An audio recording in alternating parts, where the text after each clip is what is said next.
All right, thank you again for all of you who are out there in our deck land.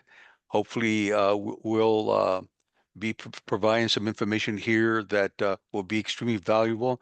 I will tell you that today's speaker presenter, Sam Rothschild, has a tremendous amount of experience, and he and I were discussing just a little bit earlier some of the things that he's been doing lately that are so relevant to today's topic. And so I'm really looking forward to that. And so, Ms. Heidi, if you'll get us to the next couple of slides.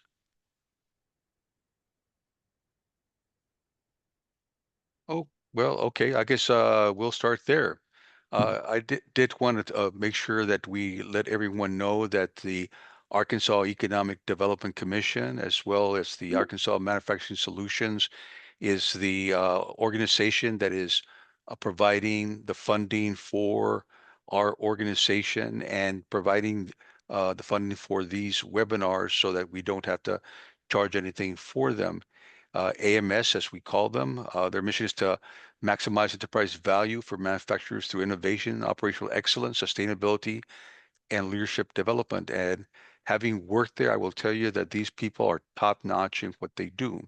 So thank you very much to AMS and to AEDC.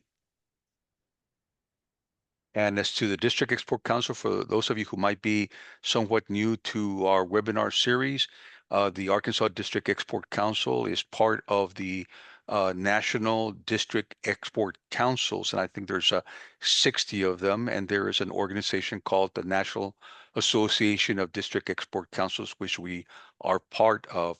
And obviously, our mission is to strengthen individual companies and stimulate the U.S. economic growth and create jobs through exporting.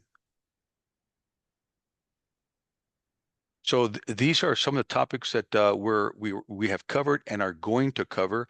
Obviously, today we're going to be talking about developing customer relationships.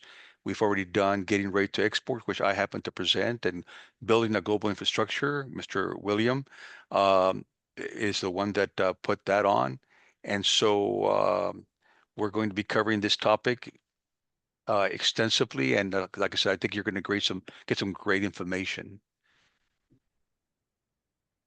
So Sam Rothschild is the chief international officer for the franchise operation called Slim Chickens, and he's been in the restaurant business for a really long time and was hired. I don't know what, maybe 8, 9, 10 years ago. Has it been that long, Sam? 13. 13. Okay. Time flies when you're having fun. And Yeah. his chief job nowadays is to travel all over the world and set up franchises. And of course, that means that he has to develop relationships with the potential franchisees and the existing franchise operations and make sure that everyone is on board and happy and productive. As it turns out, Slim Chickens won the Governor's Award for Excellence in Global Trade franchise operation developer in 2022, and they've been a high-level sponsor of the Governor Awards for the last 3 years. And with that, Sam, I'd like to go ahead and take it away for kind of some housekeeping stuff. If you guys would stay muted, but if you have something that you want to share or a question you want to ask, please go ahead and put it into the chat, and we will cover those questions as needed. And we certainly are going to have a Q&A at the very end as well. So Sam, if you'll take it away, thank you so much. Thank you, Rudy. Hello, everybody. Hope everyone's having a great day. As Rudy alluded to, I'm Sam Rothschild. I'm the Chief International Officer for Slim Chickens. We're based out of Fayetteville, Arkansas. We've been in business for 23 years. Um, we have been doing international business for the last 7 years. I started my international journey in the mid 90s. I have been in the food service business for almost 50 years. I can't believe that. We currently today have restaurants in the UK, Ireland, Germany, Turkey, and Malaysia.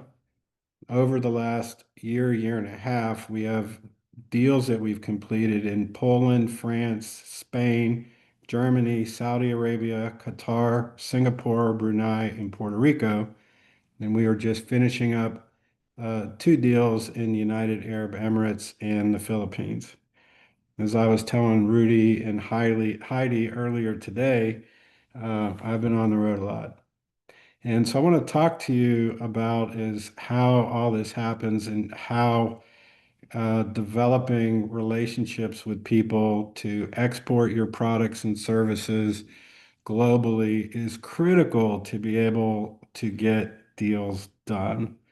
So, without further ado, I'm going to take you through this. You will also find that I don't read slides, and so I like to tell stories and give you some real life experience of what I am currently experiencing or what I've, been experiencing for the last 8 years. I was the chief operating officer for the company up until about a year and a half ago. My partners and I decided that we have such great people in the organization. I can go ahead and spend a majority of my time trying to develop the business internationally since we've done a pretty solid job doing it in the US, and it was time for me to turn my attention overseas. We perfected our business model, our overseas business model over the last 7, 8 years in the UK, where I now have 80 locations and growing.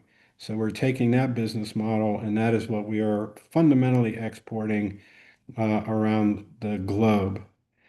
A few things that we'll talk about is how to do business outside of the US, understanding different cultures, and how managing your customer relationship is critical for you and to get your deals done. We'll talk about culturally diverse customer bases and managing your customers' expectations because there's a lot to unpack here.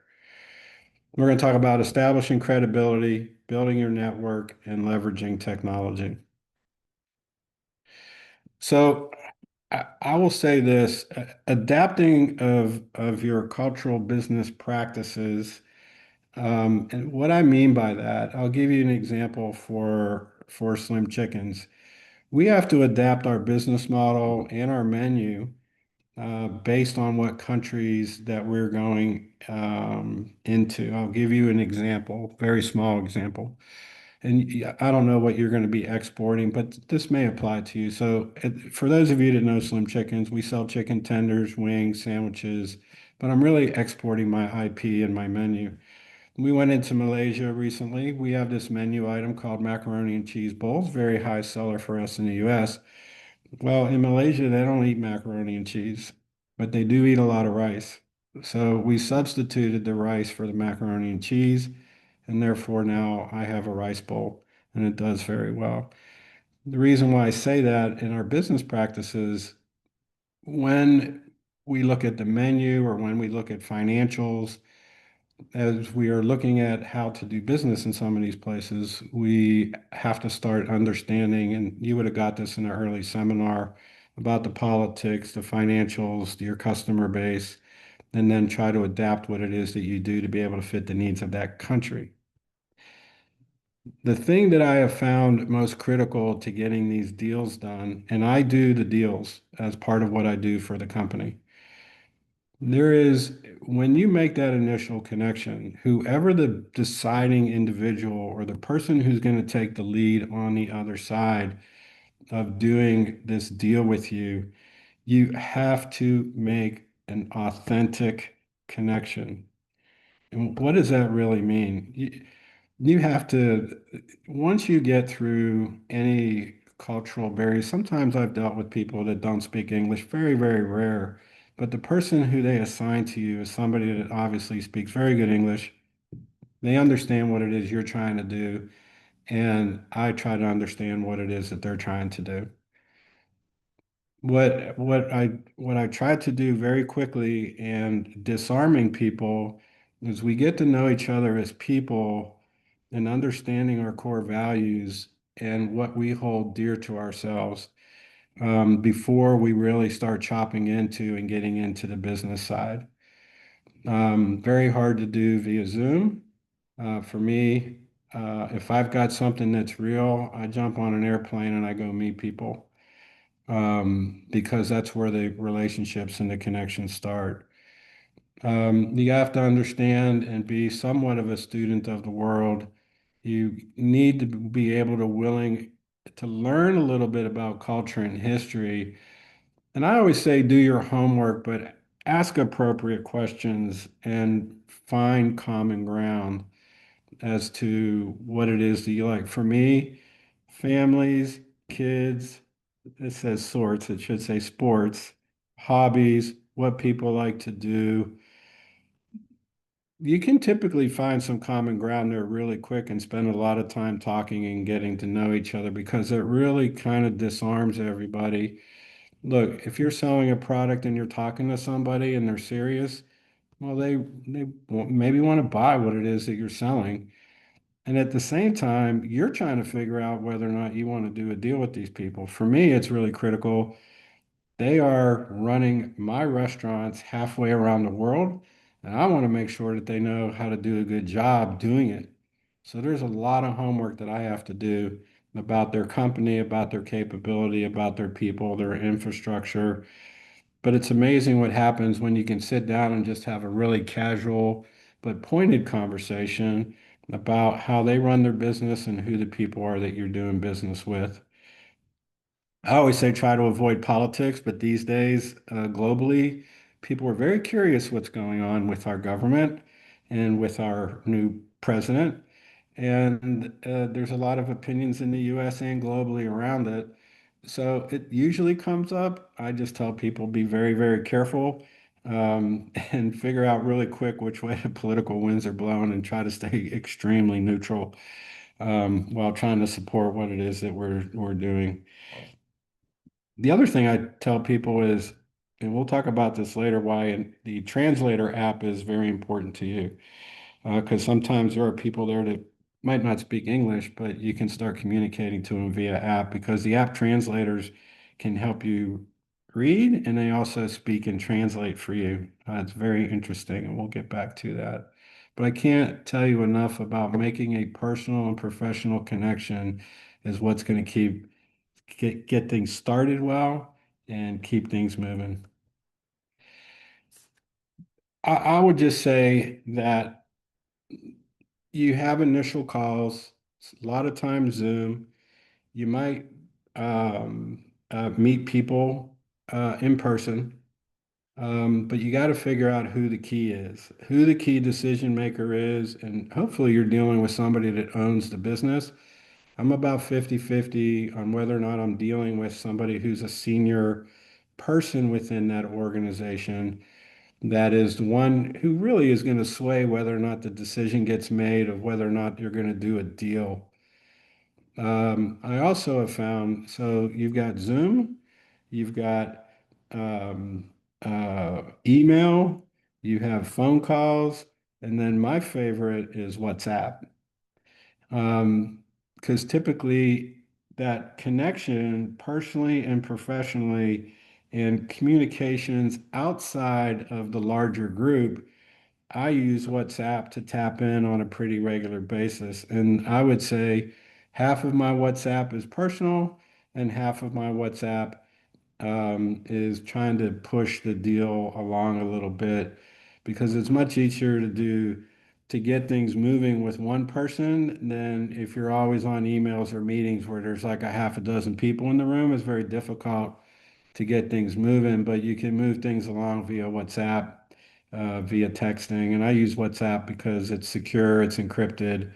And I just found it. I texted a guy the other day. I go, "Are you guys celebrating Halloween in Dubai?" And the guy lived in Houston for a while, and he's like, "Absolutely." And he sent me a shot of him and his family dressed up for Halloween, and then we had a big laugh about it. But that's personal connection stuff. You have to develop trust while trying to conduct business with people. And what do I mean by that? People have to trust you know what you're talking about. And there's nothing worse than hard selling salesman and an authentic person who believes in their product, wants to make a genuine, very fundamental, solid business deal, and that you keep your integrity intact and you tell people the truth, whether or not you want to hear it or not, you got to be honest with them. Every interaction, especially people, I don't know where you're talking to people, South America, Central America, Europe, Asia, Middle East. They all do things a little bit of different. So take time to understand why things may or may not be moving at the pace that you want to move. And that's why I wrote here, be patient. Um, my average deal cycle time is somewhere close to a year, which for me is an excruciatingly painful, long amount of time. I learned a long time ago, actually in the mid 90s when I started doing franchising globally, when I was in Central America doing a deal with a guy, and we were looking at some construction, and a guy showed up a day late, and I was really not happy. And I was a lot younger back then. Um, and the guy just looked at me and he goes, "You're glad I showed up today. You should be glad I was here today." And I said, "What?" He goes, "Sir, you just have to remember something. You're not in America. We do things the way we do them on our time down here." And that was like a lightning bolt moment for me. When I go, you know what? He's absolutely right. So a lot of cultures and a lot of countries do things at their own pace. Some are faster, some are same, some are a lot slower. And there are times where I just want to blow up a deal and walk away because I'm like, man, you guys are dragging this out. You're killing me. And then I have to remember, I tell my people all the time, I'm like, just breathe, breathe in and out, take a breath, step back, assess the situation. But, don't allow yourself to get overly frustrated. And then understand cultural nuances concerning communication styles. There is one thing that does not travel well outside of the US, and that is sarcasm. Especially if you put it in an email or a text message, they are just going to look at it and go, "What?" Even in your verbal communication. So I am a overly sarcastic person, especially people that I work with on a regular basis. Some appreciate it, some don't. But sarcasm does not travel well, especially in written communication or verbal. So stay away from that because after you hang up, they'll be like, what the heck was he saying? Going back to this flexibility and willing to meet the customer's needs, it's really, if I don't know what product you're selling, some of your stuff is going to be pretty straightforward and you're not going to be able to make any nuances with it. If you're selling technology or if you're selling something, it is what it is. Well, then it is what it is. If there's some things that you can do to nuance it, then you're going to have to be a student of why they're asking you to make changes.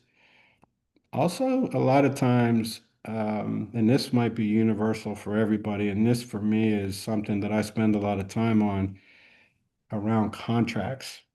Being flexible and willing to change some language in your contracts, because in some of these countries, number one, you better find a good lawyer that understands those countries' laws.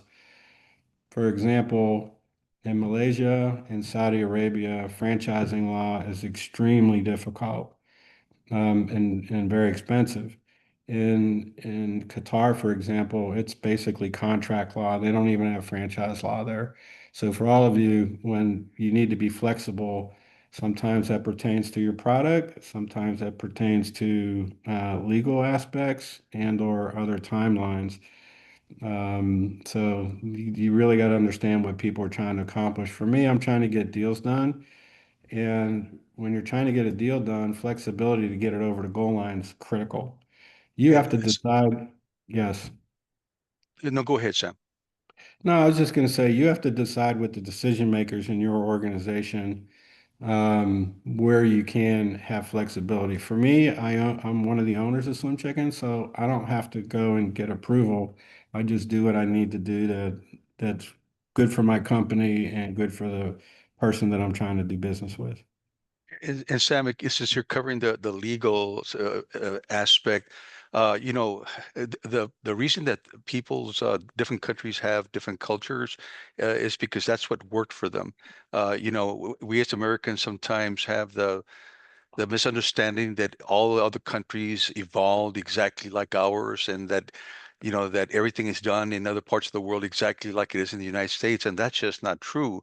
One of the things that I tell people that you should start with the assumption that it is different in X country than it is in the United States. Whatever topic we're talking about, whether it's cultural or legal or anything else, even infrastructure, all these things inform, the reason that people have developed their cultures the way that they have. And in terms of the legal aspect, in the United States and England and Australia, New Zealand, Canada, we have kind of a common source of our laws, and they are laws that we can pretty much trust. If there's a problem between you and the other person, you can expect that the legal system is going to look at everything in a very unbiased way and make a decision based on the law.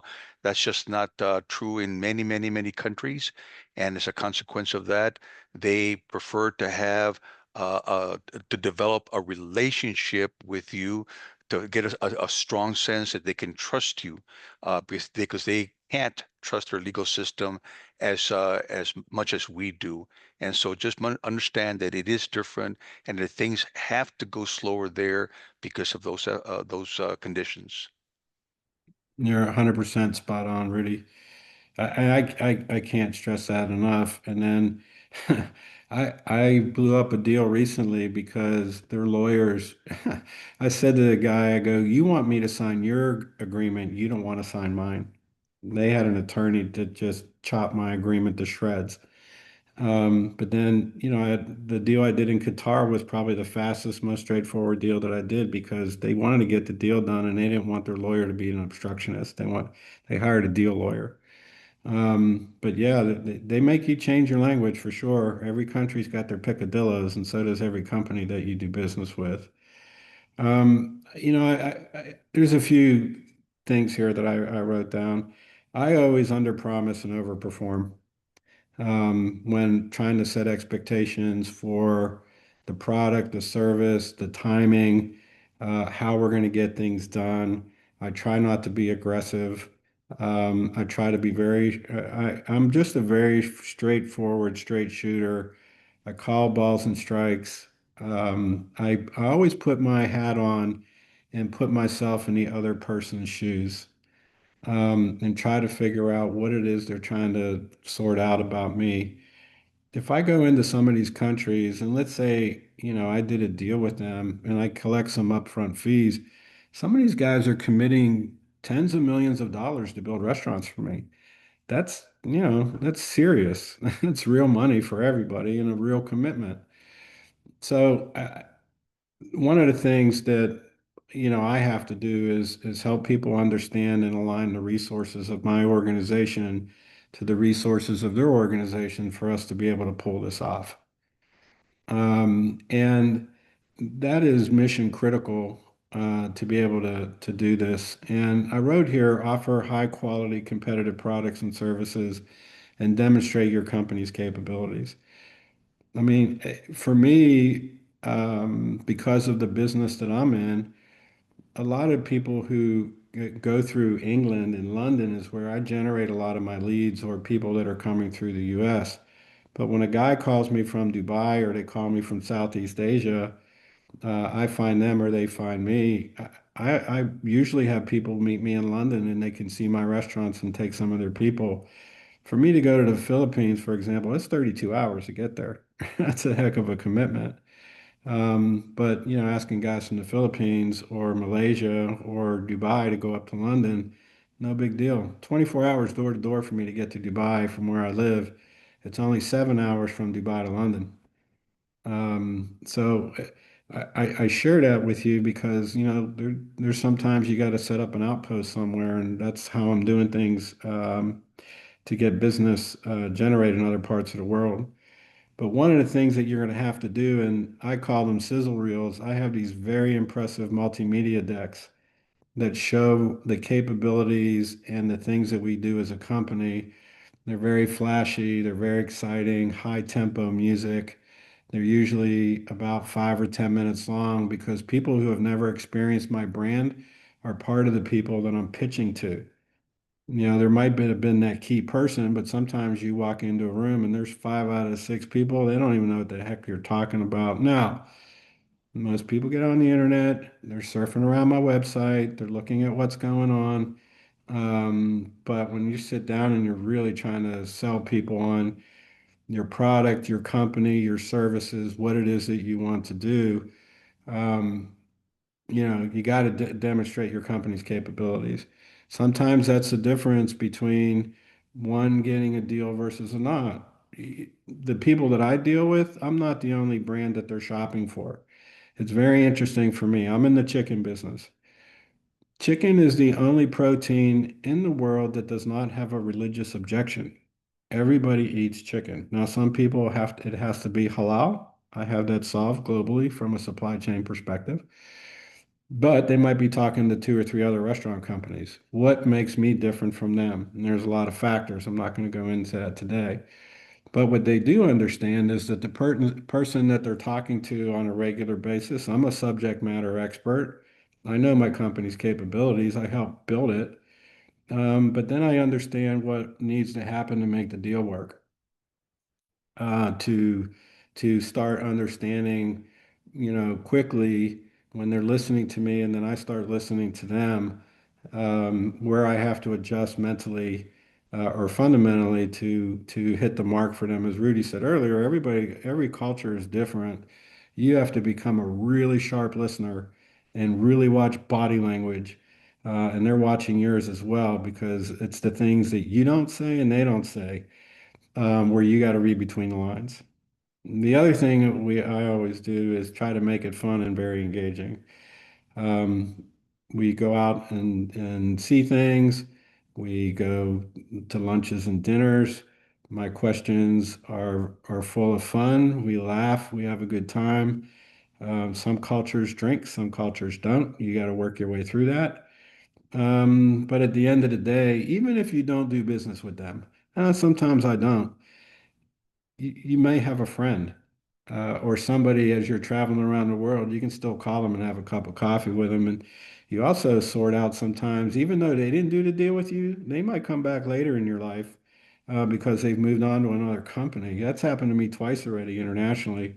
I'm working a deal right now with a guy that popped up last week. And I was working on him with a deal 2 years ago. He left that company, came back around. He loved the brand, and he's back. And we became very, cordial and nice to each other. And he popped up, and I'm like, this is very nice. Look, this is kind of redundant a little bit here, but at the end of the day, you got to understand what people want. You got to communicate how your organization can deliver against what they want and a reason why to do a deal with you versus your competition. And a lot of it, again, is establishing that personal credibility. I can't tell people enough, and I say this to people all the time. I tell it to my people all the time. Your integrity has to be center stage, and you just say it straight up. A friend of mine told me 30 years ago, he goes, if you don't lie, you never have to cover your tracks. So just be honest with people, even though it might not be something that you want to say or they want to hear, or vice versa. But as you look at this, at the end of the day, they want to know who you are, what you stand for, what your company stands for, why they should buy your products and services versus somebody else. And I will tell you a lot of it, and I hear this all the time. The reason why they did the deal was because of my people that they met, or the relationships they built with my people, or the relationships they built with me. And that is absolutely critical when it comes down to decision making from a lot of organizations. Believe in your product. They can sort out whether or not you're just trying to sell them something or you really believe in what it is that you're doing. One of the things that you have to make sure they understand is that your product, your service, and your support is dialed in and as seamless as possible. For me, I had to figure out global logistics on how to get chicken and sauces and breading and all the things that it takes to make Slim Chicken's products work in these international countries. I'm also in a lot of airports. We're about to go into a lot of airports. I'm very pleased to know that we just won a bid for Heathrow Terminal number 3. I had to work all that stuff out before I could get, the people at the airport to say yes. But they also understood we had this thing so dialed in versus some of my competitors that they know doing business with me is going to be easier. Didn't say it was going to be hard. It's going to be easier because we have figured some stuff out. And they understood that because we were able to demonstrate it. And I looked at them and said, look, we'll be okay here. Again, it goes back to that trust and building relationship. This is something that Rudy said, modify your approaches to accommodate local conditions. Look, you're going to have to make trips. Um, you're going to have to figure out, like I flew to Dubai for 4 hours or for one meeting for 4 hours long. Stayed there for 2 days, but I had a 4 hour window just to sit with the lawyer and the head guy that I was dealing with to try to get my documents moving along because we were stuck in legal. Um, I do what it takes to get a deal over the goal line because remember, my deals will last for 10 or 20 years. Big deal for my company. And they're blown away when you're like, you know what? I'll see you in about 3 weeks. Now, I stopped in London and other places along the way, but it makes a huge impression that you're willing to do that versus all this back and forth and back and forth. So you got to keep working the deal. You have to figure out how you keep the deal moving along. You're going to have to modify your approach depending on the company and the people that you're dealing with. If not, that's how deal stalls out. I say this all the time, and I probably have it on another slide. Time kills deals. For anybody who's on the call here, if you've ever done deals domestically or you're trying to do deals internationally, you work in this alternative universe where you things get dragged out, but at the end of the day, if you're not working it to move along, time will kill it and you might lose the deal. Um, I have this at the bottom of this slide.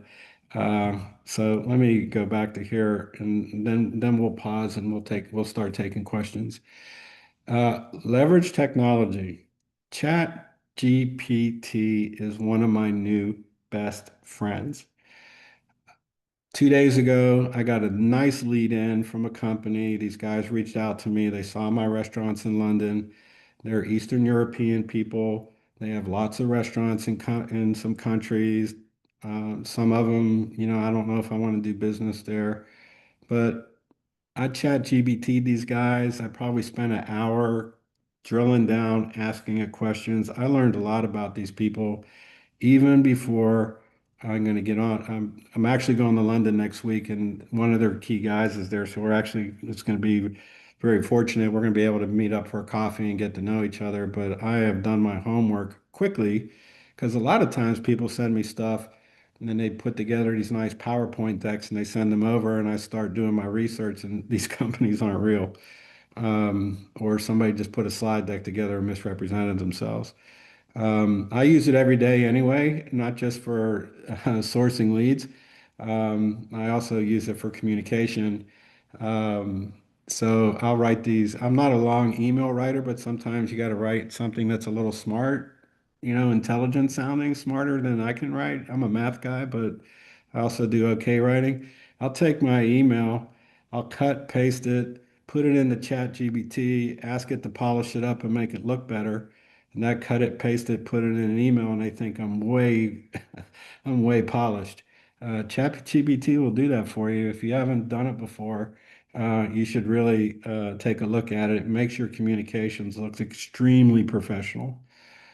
I use the translator app, not always just for the people that I'm dealing with. Sometimes I'll be on a Zoom call uh, and people are speaking different languages. They're talking to each other, and I'll have my translator app next to the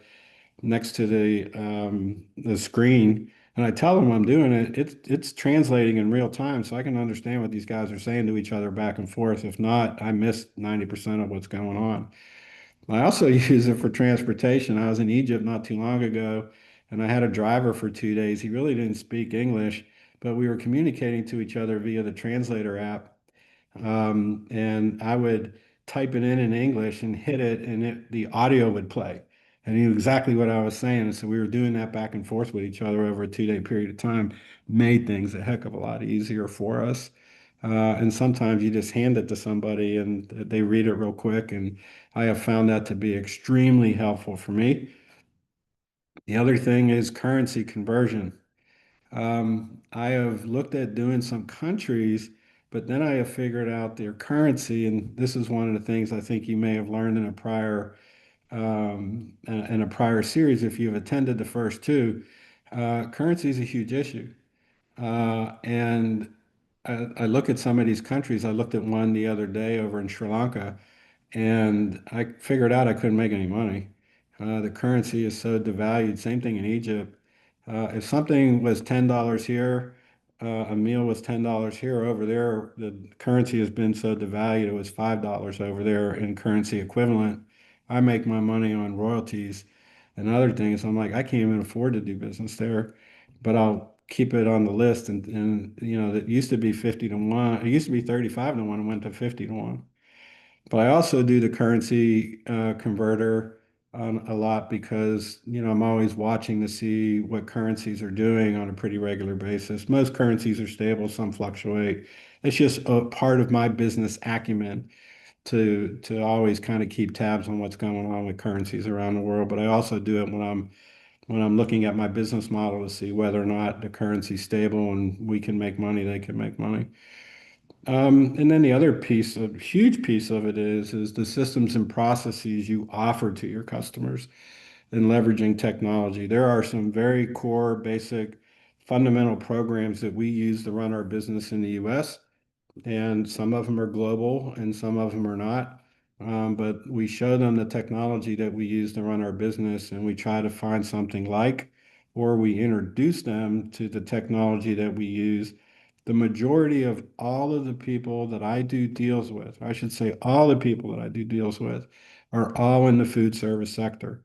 They already understand the food service business. I'm just trying to teach them how to run Slim Chickens.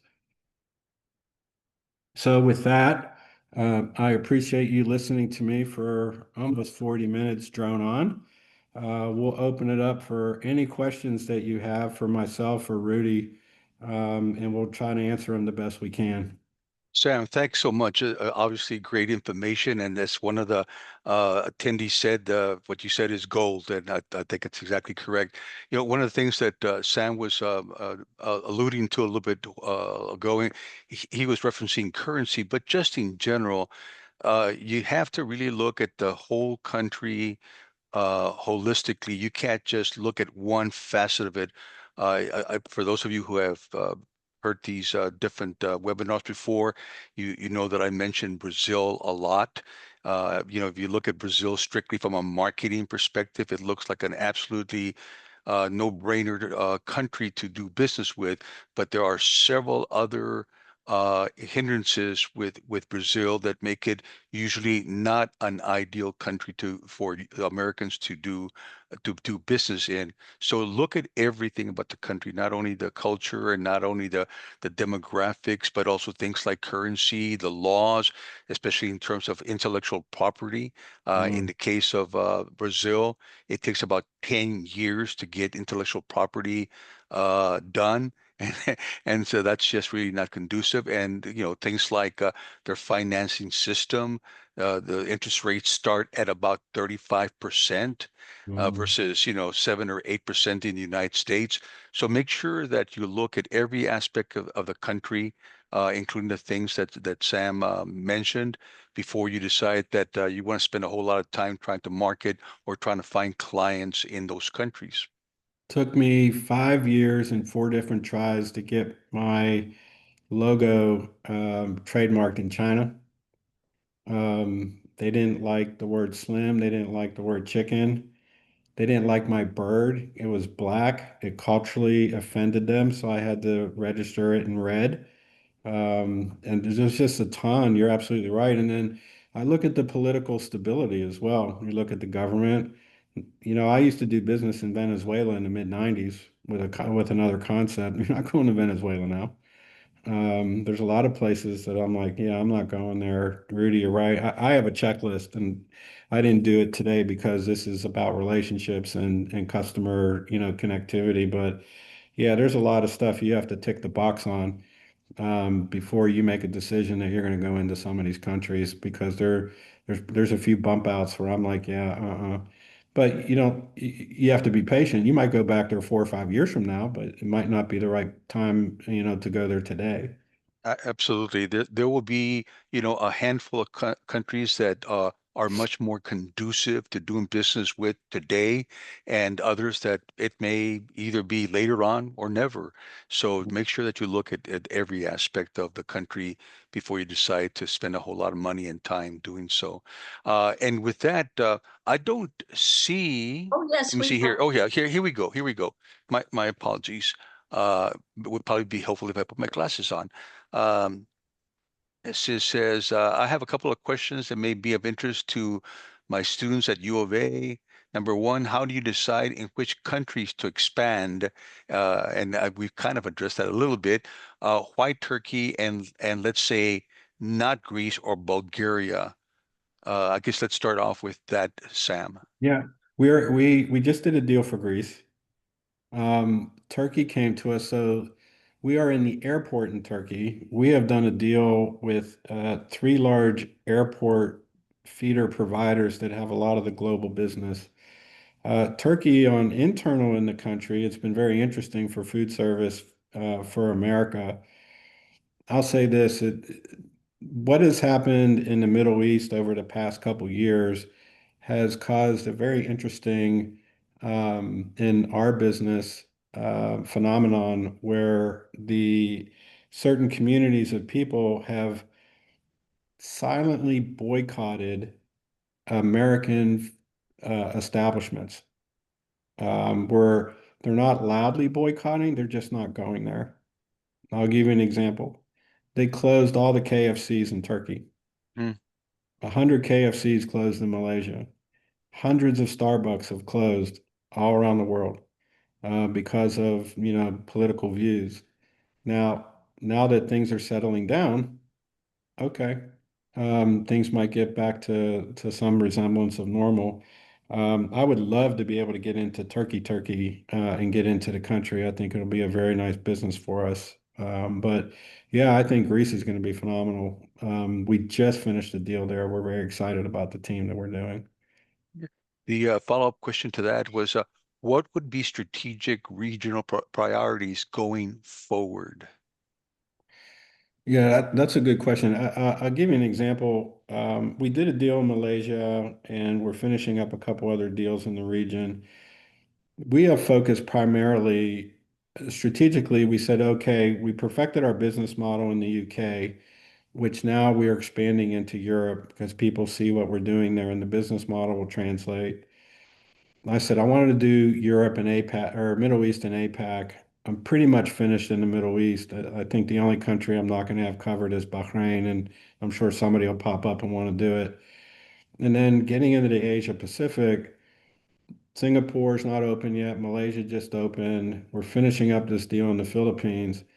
The rest of it then is to get Indonesia, Vietnam, Cambodia, Thailand into the mix. I think once we get restaurants open over there, it's going to be very easy to get food service operators to meet me over there and do some business. And then I want to finish out North America next year, Mexico, Puerto Rico, as soon as we get done messing around with them.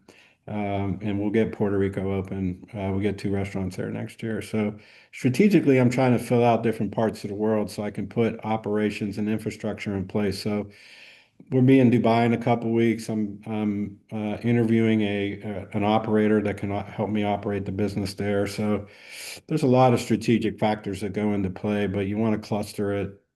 For me, I want to cluster it and leverage my supply chain and my people to be able to support these businesses as we launch them. And I thought it was just brilliant on your part to build out the UK first as a stopping point or stop off point for the Middle East and other countries, so that there wasn't this huge time gap. And you could, and obviously anybody coming to the UK and London specifically, they're going to see that operation and they're going to know it's first class. And yet it's convenient for both parties. And I mean, so it wasn't just a matter of, well, why don't we just go ahead and try to open up some restaurants in the UK? This was a strategic decision from a Mhm. logistical perspective, and that's what you're doing with the rest of them as well. Yeah, and I think that's why I'm getting a lot of these deals done. It's not hard to get these business people to go meet me in London, right? Yeah, yeah, So, and I'm there a lot. I'm in London like every 6 weeks, very cool, very and I cool. have a very nice hotel I like. Nate Lamar says, I use trade shows very efficiently, typically scheduling appointments with clients and prospective clients in advance for every 30 to 60 minutes during the show hours. However, in my experience, I've learned that Latin America almost never commits to a schedule, such as appointments in advance. Mañana, right? Anyway, so once again, it's not because it's not because these people are crazy or lazy or any of that. Their cultures have evolved a certain way for real reasons, and it's what they've adapted to. I remember when I was in living in Montana as a young guy, and I was going to throw a barbecue when I was in the military there, and these people from Venezuela, I mean, they came like 4 or 5 hours late, and Yeah, and and they thought it was like, I mean, like, no big I mean, deal. no big deal. Big And deal. I just, I mean, I like these people a lot, and so I just wound up getting used to the fact that they may or may not show up. They will never show up on time. I mean, early is 2 hours late. You know what I have found out? I was telling somebody this the other day.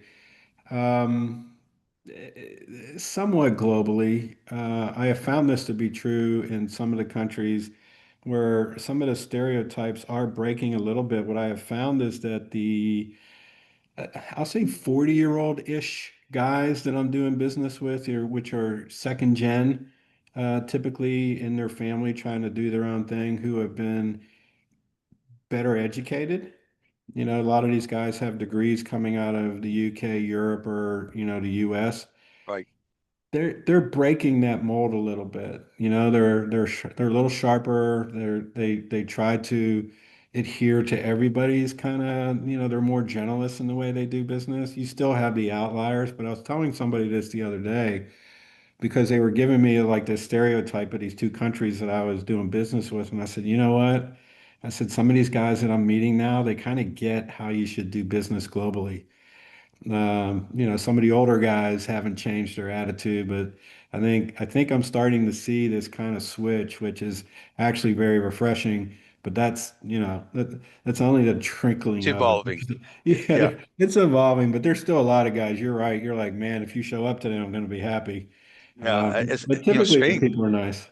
Yeah. Absolutely. Spain is one of those countries. That's where my family comes from Murcia in the eastern part of Spain.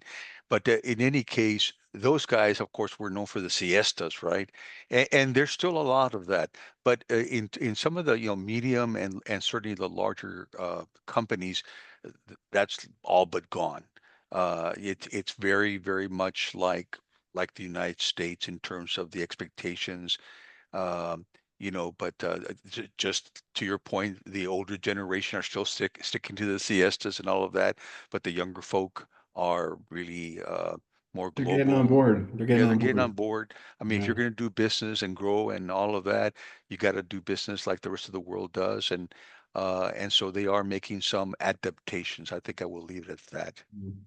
All right, next questions. We got a few, I see. I I think let me see here. I see Uh, 22 chats. yeah, let me see here. Oh, yeah, I say, let me I see, saw the are they trade. closed because they are not uh, allowed to? Oh, I think what they're asking is whether this is from Tricia Stewart. She's asking, were some of the, I guess she was talking about referring to Bulgaria and Greece, but of course that's a change. Are they closed because they are not halal too? So I'm not exactly sure the context of that particular question. Um, And the other one, country in person visits is valuable. and learn a few words in the local language. Always a good thing.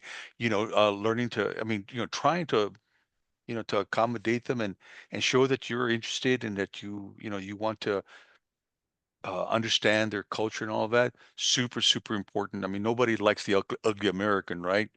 And all too often, unfortunately, we have been guilty of that. For me, There's a good question here. yes, sir. What are the big pitfalls that I have fallen into and that you have avoided? I think this is a good one.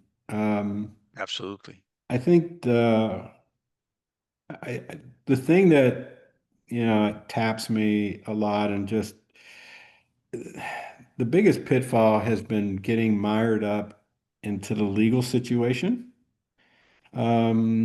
to not get frustrated. And what I would tell people is, I have a great law firm here in the U.S. and they do global work, and I've been with Rob for almost 15 years.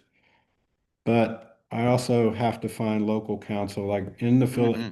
in Malaysia, I was introduced to a law firm where the senior partner was part of their version of the International Franchise Association. So she was on the board and kind of governing body because in Malaysia, they actually get involved in your deal and they want to approve your deal, which is very unusual. If I did not have her, that thing would have been so expensive and so dragged out, but she actually knew all the ins and outs of what to do there. And I had to do a similar thing in Saudi Arabia. It was funny because I was talking to her and I said, "Hey, I'm doing a deal in Saudi." I go, their laws are kind of similar to the stuff that we dealt with in Malaysia. And she was like, "Yeah." She goes, I'll have to take some blame for that. About 4 years ago, they sent a delegation over to Malaysia to figure out how we do franchise law. And she said they went back over there and implemented some of them. I said, so you're the one I have to blame for that. And then we had a big laugh about it. I think a few of the pitfalls is being overly accommodating. There is a point where you're just going to break and you're like, I can't do that. Right. And you're going to have to know when to either walk away or set it straight. And just say, look, you've pushed me to the brink. I can't do this. And then what I find is they'll, most times they'll back off and figure out how to get the deal done, but they will push you to your limit. So at times you have to be able to be strong enough to walk away from a deal. When Absolutely. when you sense it's not going right and you're being pushed around and they're trying to get you to do things you shouldn't do, walk away. Absolutely. The power of negotiation is the willingness to walk away. Yeah. So you got to kind of set the ground rules up front, and that's how I try to avoid it. But I just ran into that last week where I was dealing with a group and their lawyer just tried to destroy me. And at the end of it, I spent like 4 hours on this document and I'm reading the red lines. And I said, why am I doing this? I don't even know why I'm doing this.